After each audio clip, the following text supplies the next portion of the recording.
그들을 두루비추매 그게 무서워할지라. 천사가 이르되 무서워하지 말라. 보라 내가 온 백성에게 미칠 큰 기쁨의 좋은 소식을 너희에게 전하노라. 오늘 당신 동네에 너희를 위하여 부둥아 가셨으니 곧 그리스도 주시리라. 너희가 가서 강보에 쌓여 그 위에 누워 있는 아기를 보리니 이것이 너희에게 표적이니라 하더니 보라니 수많은 천군이 그 천사와 함께 하나님을 찬송하여 이르되 지극히 높은 곳에서는 하나님께 영광이요 땅에서는 하나님이 기뻐하신 사람들 중에 평화로다 하니라.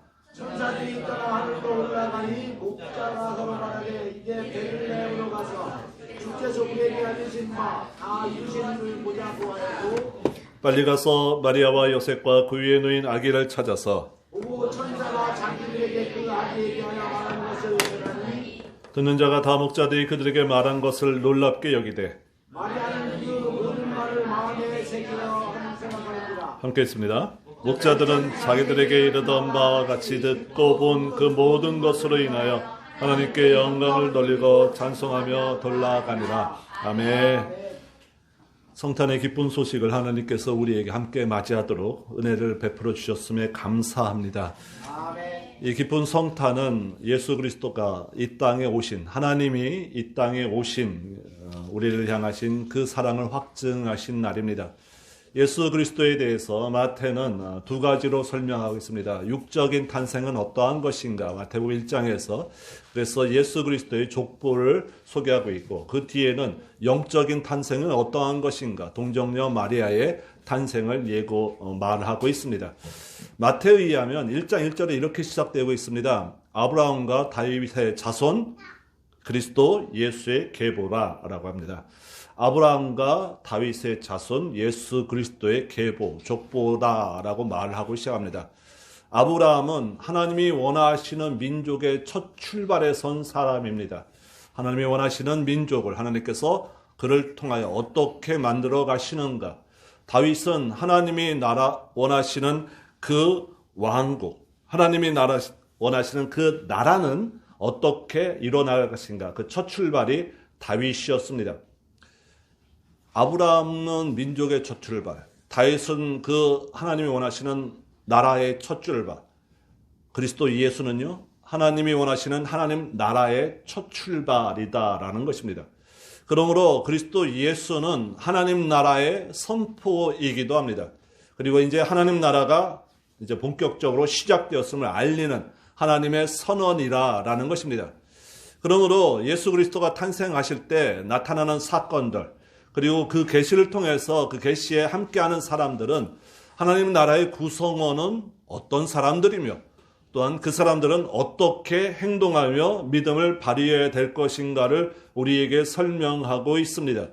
그러므로 오늘 목자들에게 임한 이 복음은 하늘나라의 구성원은 어떤 사람들이며 그리고 그 사람들은 그 복음을 듣고 어떻게 나아갔는가를 우리가 바라봄으로써 우리에게 원하시는 하나님 나라의 백성으로서 우리의 모습에 어떻게 하나님 앞에 믿음으로 나아갈 것인가를 우리가 살펴보면서 또 이들에게 찾아온 이 복음을 이들이 어떻게 누릴 수 있었는가를 좀 살펴보려고 합니다.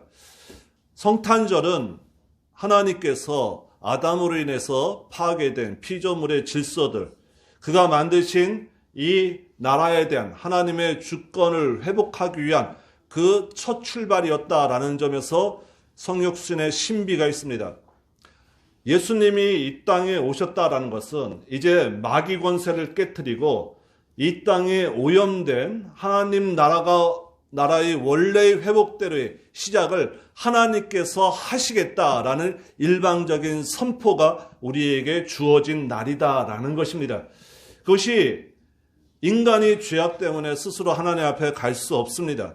그러므로 하나님께서 자기를 낮추시어 이 땅에 그의 백성들에게 찾아오신 날, 그리고 이 땅에 하나님께서 원하시는 원창조의 회복을 위하여 그 선언을 하시는 날, 그래서 하나님 나라의 시작을 이제 본격적으로 알리시는 날, 이 날이 바로 예수 그리스도께서 오신 날이다라는 것입니다. 구약에서 하나님이 나타나실 때 하나님을 제대로 본 사람이 아무도 없습니다. 모세가 시내산으로 하나님의 율법을 받으러 올라갔을 때 그 백성들은 밑에서 그 산을 바라봤습니다. 그런데 그 산은 구름으로 덮여 있고 전동 소리가 나고 있습니다. 하나님은 자신을 보여주지 않으셨습니다. 모세에게도 지나가게 하셔서 뒷모습만 바라보게 하시고 똑바로 보지 못하게 하셨습니다. 보면 죽을까 하여서 그랬습니다.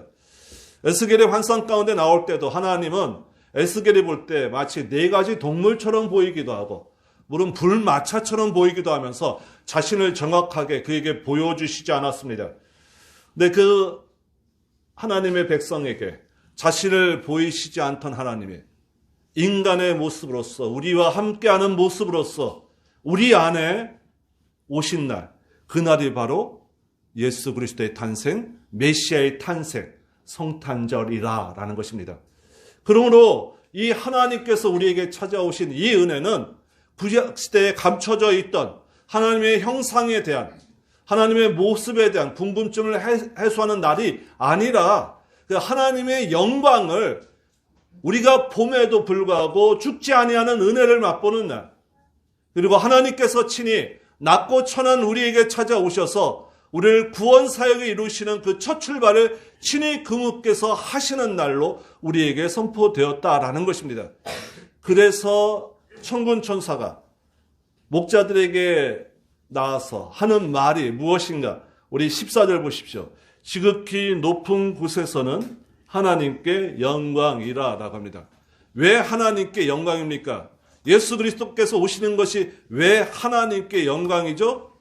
하나님이 품고 계셨던 섭리, 하나님이 품고 계셨던 창조의 질서들, 파괴되어서 이제는 마귀 권세 아래 들어가 있는 것처럼 보이는 세상의 모습들을 하나님께서 원래대로 회복하시기 위한 하나님의 그 사역을 시작하신 날, 하나님의 계획대로 이제 하나님 나라를 완성해 가시기 위한 그 첫 출발을 하나님의 백성에게 실제적으로 알리신 날. 그러므로 예수 그리스도가 오신다는 것은 먼저 하나님께 영광이다라는 것입니다. 하나님이 갖고 계셨던 그 원대한 꿈, 원대한 비전, 우리는 꿈, 비전 이렇게 소개하지만 하나님의 단어로서는 그의 섭리, 그의 계획, 그의 뜻, 이것을 그분이 직접 주관하시며 이끄시기로 선포하신 날. 그러므로 이 땅의 모든 것은 이제 하나님의 뜻대로, 질서의 모든 것도 하나님이 원하시는 방향으로, 우리가 볼 때는 왜곡되고 우리가 볼 때는 이해되지 않을지라도 그것은 하나님의 계획대로 하나님의 나라를 완성하고 회복하시기 위한 하나님의 일하심이 시작이 바로 성탄이다라는 것입니다. 그로부터 2000년이 지났으니 지금은 그 하나님의 계획대로 온전하게 이루어지고 있는 것입니다. 그러므로 예수 그리스도의 오심은 하나님께 영광이 될 수밖에 없습니다. 두 번째로 하나님께 영광이 될 수 없는 것은 인간이 할 수 없는 것들, 죄악의 본성을 인해서 하나님께 직접 다가갈 수 없습니다. 그 낮은 자리에 있는 비천한 우리가 하나님을 직접 부를 수도 없습니다. 그분이 먼저 그 사랑을 선포하셔서 우리에게 오심으로 말미암아 우리에 대한 사랑의 확증을 나타내시며 그가 만든 하나님의 백성들을 온전히 보호하시겠다고 임마누엘, 하나님이 우리와 함께 하신다라는 증거를 보여주신 날이므로 우리에게는 은혜요, 하나님께는 영광이 선포될 수밖에 없는 날입니다. 그래서 천사는 목자들을 향하여 말할 때 먼저 하나님께 영광을 그 목자들에게 선포하고 있는 것입니다. 목자들에게 나타나셨습니다. 왜 목자들에게 나타나셨는가? 저는 어려서 신앙생활하면서 이 본문에 대한 설교를 아마 성탄절을 통해서 수도 없이 들어본 것 같습니다. 목자같이 낮고 천한 자들에게 오신, 인간의 낮고 천한 자들에게 오신 분이시다. 그러나 그 이상의 뜻을 담고 있습니다. 목자들에게 천사가 나타나서 하나님께 영광, 땅에는 평화를 선포하기 전에 먼저 그들에게 보내준 메시지가 그 앞절에 있습니다. 10절과 11절입니다. 10절, 천사가 이르되 무서워하지 말라. 보라, 내가 온 백성에 미칠 큰 기쁨의 소식을 너희에게 전하노라. 오늘 다윗의 동네에 너희를 위하여 구주가 나셨으니 곧 그리스도 주시니라 라고 합니다. 10절과 11절 한마디로 요약하면 메시아가 오셨다라는 것입니다. 메시아 사상은 구약시대에 널리 선포되어 있는 사상입니다. 목자들이 이 메시아에 관해서 알 수 있었겠는가? 이 낮고 천한 목자들이지만 이 메시아라는 것에 대해서 알 수 있었습니다. 어떻게 알 수 있느냐? 천사가 알려준 단서는 다윗의 동네라고 소개되고 있습니다. 근데 이 목자들이 어디를 향해서 가고 있죠? 15절. 천사들이 떠나 하늘로 올라가니 목자가 서로 말하되 이제 베들레헴으로 가자라고 합니다. 다윗의 동네를 곧 베들레헴으로 이해하고 있습니다. 구약의 백성들과 그리고 신구약 중간계에 있던 이스라엘 백성들에게 있어서 메시아는 그들의 모든 소망을 담고 있었던 하나님이 보내시는 하늘의 은혜이기도 합니다. 그래서 이 메시아가 오시기를 갈망하며 소원했습니다. 그리고 메시아가 오시면 다윗과 같은 왕으로서 이 땅에 그 강력한 힘을 발휘할 것을 꿈꾸고 있었습니다. 그래서 목자라 할지라도 다윗의 동네라고 한다면 바로 베들레헴을 통하여 메시아가 오실 것, 구체적으로 베들레헴을 통하여 메시아가 오실 것, 마태복음을 보면 대제사장과 서기관들도 유다 땅 베들레헴에서 오실 것을 찾아서 말해주고 있는 장면이 나오고 있습니다. 목자라고 하지만 무식한 목자가 아닙니다. 이스라엘 땅에 있는 목자입니다. 그들은 기초적인 신앙이 있던 자입니다.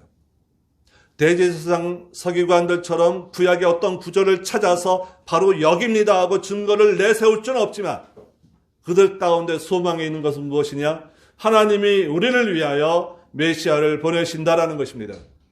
그 메시아를 보내시는데 10절과 11절이 메시아가 오셨다라는 천사의 그들을 향한 증언이라면 12절은 무엇인가? 너희가 가서 강보에 쌓여 구유에 놓여있는 아기를 보리니 라고 합니다. 인간으로 오셨다라는 것입니다. 강보에 쌓여 구유에 놓여있는 아기를 볼 것이다. 인간으로 오셨다라는 것이고 낮고 천하게 오셨다라는 것입니다. 만약 이 천사들이 바리새인들에게 다가가서 바리새인에게 가가지고 이 말씀을 전한다고 합시다. 바리새인이 꿈꾸는 메시아는 어떤 메시아인가? 메시아는 이스라엘 백성들이 다 꿈꿨습니다. 각자 처한 상황에 따라서 그들이 바랬던 메시아는 다릅니다. 메시아가 오실 때 바리새인들이 꿈꿨던 메시아는 천지가 진동하며 하늘의 영광으로서 오시면서 이 땅에 있는 그들의 억압을 풀어주고 지금 그 시대로 말하면 로마의 속국이었는데 로마의 이 병사들을 다 무찌르고 로마 그 제국도 뒤집어 놔서 그들에게 해방을 주는 메시아로서 그 메시아 오시기를 갈망했습니다. 그래서 그들이 꿈꾸던 메시아는 직선적입니다. 그리고 급진적입니다. 그리고 현세적입니다. 이 땅에 와서 그들 가운데 있는 억압들을 다 풀어주시는 메시아다라는 것입니다. 그러므로 말미암아 바리새인들에게 이 메시지가 전파됐으면 그들이 하는 말은 무엇이겠습니까? 택도 없는 소리다라는 것입니다. 메시아가 어떻게 아기로 오르냐 이겁니다. 일상으로 와서 우리처럼 이 자연에서 자라나는 이 성장의 과정을 겪는 메시아, 그들은 그런 메시아를 꿈꾸지 않았습니다. 아니 그런 메시아를 이해할 수도 없었습니다. 그들의 머릿속에는 완전 군사적이며 완전 현세적이며 그들에게 모든 것을 채워주시는 메시아였습니다. 결국 메시아는 하나님께서 그들에게 구원을 이루시기 위해서 그들의 은혜의 선포로 구약에서 늘 말하던 것인데 바리새인들은 어떤 메시아관 같죠? 내가 그리던 메시아, 내 믿음에서 내 신앙관으로 고정시켜 놓은 메시아관이 있습니다. 그래서 절대 이렇게 올 수 없다입니다. 목자에게 이 천사들이 나타났을 때 이 말씀을 들은 목자들은 반응이 없습니다. 바리새인들에게 이 말씀을 전했다고 하면은 이 천사들 앞에서 예수님 앞에서 했던 말 그대로 했을 겁니다. 택도 없는 소리 하지 말아라. 메시아가 어떻게 그렇게 오느냐? 구주가 나셨다. 다윗의 동네에 나셨다면 바리새인들 아멘 할 겁니다. 강보에 쌓여 구유에 놓인 아기가 있으리니 택도 없는 소리. 자기 입맛에 맞으면 아멘입니다. 자기가 안 하는 건요, 귀를 닫습니다. 그건 아니다라는 것입니다. 그래서 바리새인들에게 복음이, 이 천사의 복음이 처음으로 찾아가지 않았습니다. 사두개인과 서기관들에게 이 복음이 전파되었다고 한번 생각해 봅시다. 바리새인과 달리 사두개인과 서기관들은 이 로마의 압제 속에서도 그들과 붙어서 이스라엘을 정치하는 세력이었습니다. 그러니까 어느 정도 권력을 누리는 자들이었다라는 것입니다. 그래서 헤롯이 왕이 왔다, 동방에서 박사들이 이스라엘의 왕을 쳐러 경배하러 왔다 했을 때 불렀던 대제사장들과 서기관들은 대개 사두개인에 속한 사람들입니다. 그 사람들은 갖고 있는 자기들의 지분이 있기 때문에 메시아가 오심으로써 사회가 변혁되는 걸 원치 않아요. 어느 정도 자기네들의 세력을 유지하고 싶어요. 그러면서도 이스라엘 백성이니까 이스라엘의 자치권만은 확보하고 싶은 거예요. 그래서 로마에 끊임없이 요청합니다. 우리가 로마의 속국이지만 우리의 자치권을 달라. 그래서 인정된 게 대제사장 제도가 아직 살아있는 것입니다. 너네 종교 인정해 주겠다라는 것입니다. 그리고 너희들의 작은 문제들은 너희들이 재판하라. 그래서 예수님도 3번 재판받지 않습니까? 대제사장들에게 먼저 가서 재판받는. 어느 정도 자기들의 지분을 확보했어요. 그러니까 메시아가 오심으로 말미암아 하나님께서 새로운 세상을 하나님께서 선포하시고 만든다는 것, 그들은 원치 않아요. 근데 이대로 쭉 갔으면 좋겠어요. 현실이 입맛에 맞으니까. 그래서 그들에게 천사들이 갈 수가 없습니다. 가고 싶어도 갈 수 없는 믿음의 신앙관을 자기네들이 구축해 놓았다라는 것입니다. 왜 목자에게 임했습니까? 그들은 그런 거를 구축할 만한 여력도 없는 사람입니다. 그런 생활에 여유도 없는 사람들입니다. 그저 하나입니다. 하나님이 우리를 돌봐주신대. 메시아가 오시면 온전한 하나님께서 우리를 하나님의 백성으로 이끌어 가신대.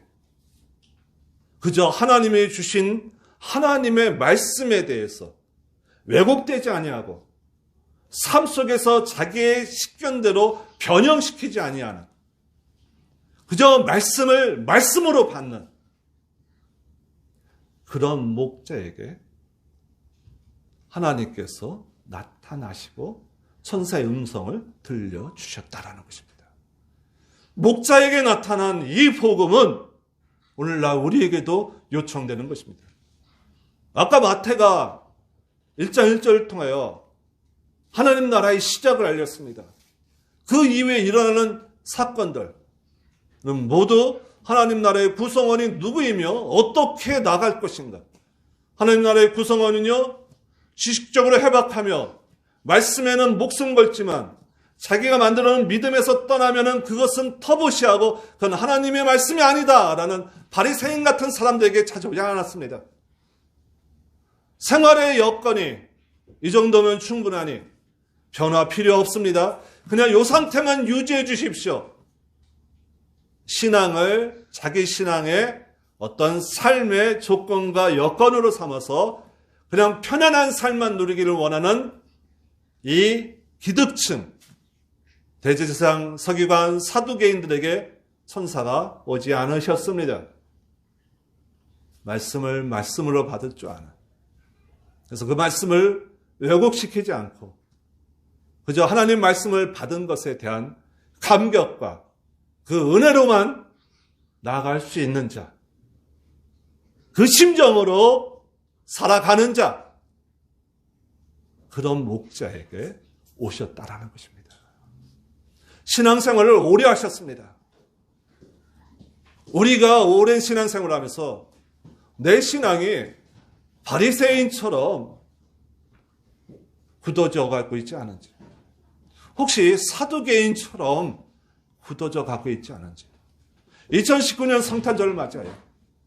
말씀을 말씀대로만 받고 하나님이 우리에게 오신 걸로만 기뻐하며 그것을 인한 하나님 나라의 구성원으로서 우리를 부르신다는 감격으로서 나가는 성탄의 아침이 되셨는지, 만약 그렇게 되시지 않았다면 이 예배를 통하여 하나님의 음성을 들으시면서 목자와 같은 온전한 하나님 말씀만으로만 기뻐하시는 신앙의 본부로 나아가시기를 주의를 부탁드립니다. 아멘. 마태복음에서 헤롯이 유다 왕이 어디 나겠느냐? 그들은 정확히 찾아줍니다. 미가서에 나오는 말씀, 유대 땅 베들레헴입니다. 예루살렘과 베들레헴은 8km 정도입니다. 우리나라로 따지면 20리라고 하죠. 8km 정도면 대전 시내에서 유성 정도 거리보다 짧죠? 그 정도보다 짧습니다. 멀지 않습니다. 안 갑니다. 어디에 나시는지 아는데도 안 갑니다. 왜요? 그들이 원하는 메시아가 아니니까. 근데 이 목자들의 반응을 보십시오. 하늘나라의 구성원은 목자들 같이 말씀을 말씀 그대로 받는 사람, 하나님의 은혜가 임했다는 것으로 감격하는 사람들에게 임하는데, 이 목자들의 반응을 보십시오. 반응을 보시면 하나님 나라의 백성들은 어떻게 믿음의 모습으로 나아가야 될 것인가? 우리가 성경을 해석할 때 이 반응을 볼 때 동사만 찾으시면 참 유용합니다. 자, 15절 보십시오. 동사를 보십시오. 서로 말합니다. 베들레헴으로 가서 이루어진 일을 보자. 그들이 결정합니다. 가서 보자입니다. 마태복음에 나오는 서기관들과 완전히 다르죠? 보자 결정하고 어떻게 합니까? 16절 빨리 갑니다. 아기를 찾습니다. 천사가 말한 그대로. 그리고 그 모든 것을 말씀을 전하기 시작합니다. 말씀을 전하고 20절 그 모든 것으로 인하여 하나님께 영광 돌리고 찬송합니다. 동사만 보시니까 명확하죠? 이 사람들의 행동이요? 우리의 모습이어야 됩니다. 목자들에게 임한 것은 우리들에게 하나님의 은혜는 목자들이 원해서 온 것이 아닙니다. 그래서 하나님 나라의 백성들은 어떤 사람들이 들어갈 것인가? 하나님이 일방적으로 그 은혜로 찾아가는 사람들, 목자들처럼. 그렇죠? 예. 그 목자들처럼 일방적으로 하나님의 은혜가 임한 사람들이 하나님 나라의 백성입니다. 그리고 거부할 수 없는 은혜를 그에게 먼저 선포하십니다. 받은 은혜 때문에 목자들의 반응이 나타나는 것입니다.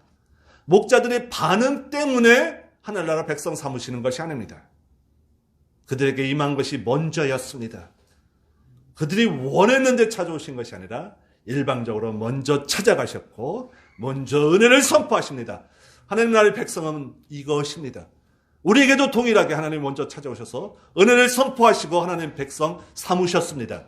그렇다면 그 은혜의 감격으로 인하여 우리가 어떻게 나가야 될 것인가? 오늘 목자들의 동사에 유념하십시오. 빨리 가서 보자. 서기관들과 다른 방향입니다. 전한 그대로, 말씀 그대로 믿습니다. 빨리 가서 보자. 그리고 그 아기를 찾습니다. 알려준 그대로입니다. 아기를 찾습니다. 그리고 그에게 들은 말을 전파합니다. 은혜를 속에서 억누를 수가 없죠. 막 자랑하고 싶은 거죠. 내가 받은 복음, 내가 받은 은혜를. 그리고 그 모든 것이 어떻게 해요? 하나님께 영광 돌리며 찬송하며. 그들이 성전에 머물고 이러지 않습니다. 다시 어떻게 하죠? 일상으로 돌아갑니다. 이후에 목자들에 대해서 얘기합니다. 이 사람들 돌아가서 뭐 했을까요? 열심히 또 양을 치는 거죠. 그렇죠? 우리에게도 마찬가지입니다. 하나님 은혜 받고 하나님의 영광 돌리고 찬송하며 우리는 어디로 갑니까? 여러분의 일상으로 돌아갑니다. 그러나 이전과 이후는 다릅니다. 그렇죠? 하나님의 은혜 받았으니, 하나님의 선물을 받았으니 이제는 그 일상에서 그 말씀 그대로 하나님의 은혜를 삼아하며 하나님의 백성인 것을 감격해하며 기쁨으로 그 삶을 누리게 되는 것입니다. 목자들에게 임한 복음 동일하게 여러분들에게 임하셨음을 믿으시기 바랍니다. 그리고 우리에게도 먼저 찾아오시고 일방적인 은혜를 선포하시면서 우리의 삶 속에서 말씀 그대로 믿으며 주어진 그 말씀대로 찾아보며 말씀을 전하며 영광 돌리며 찬송 돌리며 일상으로 돌아가서 열심히 그 일상 속에서 하나님을 발견하기를 원하시는 그 하나님의 이끄심 안에서 매일매일 삶 속에서 임마누엘 하나님이 여러분과 함께 하시다라는 그 소중한 은혜를 매일매일 경험하시기를 주의 이름으로 축원드립니다. 아멘. 함께 기도합니다. 하나님 아버지, 하나님의 거부할 수 없는 은혜를 우리에게 일방적으로 부어주셔서 참으로 감사합니다. 예수 그리스도께서 이 땅에 오셔서 우리에게 시작된 하늘나라, 그 하늘나라 백성으로 우리를 부르셨사오니 이 하늘나라 백성에 합당한 하나님의 영광과 찬송을 우리 삶 가운데서 모든 것으로 주께 올릴 수 있도록 우리의 모든 삶의 중심을 주님께서 지켜주시고 또 그 발걸음들을 주의 나라를 향한 발걸음 안에서 온전한 하나님의 나라를 위한 하나님의 백성이 가야 될 길로 갈 수 있도록 하나님께서 이 모든 우리의 발걸음 가운데서도 믿음의 발걸음으로 함께하여 주시옵소서. 예수님의 이름으로 기도드리옵나이다.